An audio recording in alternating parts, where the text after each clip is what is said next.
চম্পা দাস। আচ্ছা, আপনি কি সমস্যা ভুগছিলেন? হাতের ব্যথা হাতের কোন জায়গায় ব্যথা?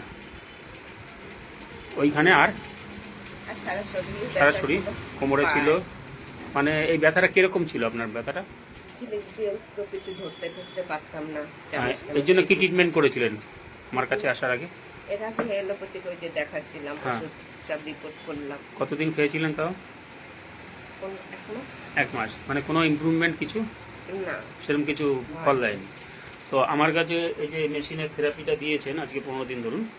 তো আজকে আপনার লাস্ট হলো, মোটামুটি আপনি কি বুঝছেন, মানে পুরোপুরি সেরে গেছে নাকি না একটু আছে? তো এখনো মনে হচ্ছে না। এখন আমার মোটামুটি মনে হচ্ছে এখন কোনো ব্যথা আগে যেরকম ছিল কোনো ব্যথাটাই নেই, না।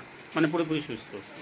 মানে এটা আগে কোনোদিনও দেখেছিলেন মানে মোটামুটি ওষুধ ছাড়া, মানে এরকম ফ্রিকোয়েন্সি, টেরাস ফ্রিকোয়েন্সির না, মাধ্যমে? এটা আমি নতুন প্রথম। নতুন মানে একটা গরম ফ্রিকোয়েন্সি আপনার শরীরে যাচ্ছে, যেতে আপনি সুস্থতা লাভ করেছেন। ঠিক আছে, খুশি তো? হ্যাঁ। হ্যাঁ, ঠিক আছে, ঠিক আছে। তাহলে ছেলে সোমবার আসবে। তো আজকে যারা এই ভিডিওটা দেখছেন, এই মেশিনটার মাধ্যমে ফ্রিকোয়েন্সি, টেরাস ফ্রিকোয়েন্সির মাধ্যমে আজকে উনি পুরোপুরি সুস্থ। ওনার হয়েছিল ফ্রোজেন শোল্ডার, ঠিক আছে, যেটা মডার্ন মেডিকেল সিস্টেমে ফ্রোজেন শোল্ডার বাড়ে, মানে হাত একদম ওঠাতে নামাতে পারে না।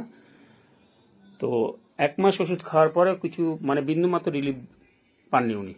তো আজকে উনি স্যাটিসফাই 15 দিন থেরাপিটা দেওয়ার পরে উইদাউট মেডিসিনে। তো এটা বলতে গেলে, এই সায়েন্সটা বলতে গেলে অনেক কথা। তো যদি কেউ এই বিষয়ে আরও ইনফরমেশন জানতে চান, ডিটেলস জানতে চান, তাহলে নিচে দেওয়া নাম্বারে যোগাযোগ করতে পারেন। থ্যাংক ইউ, নমস্কার।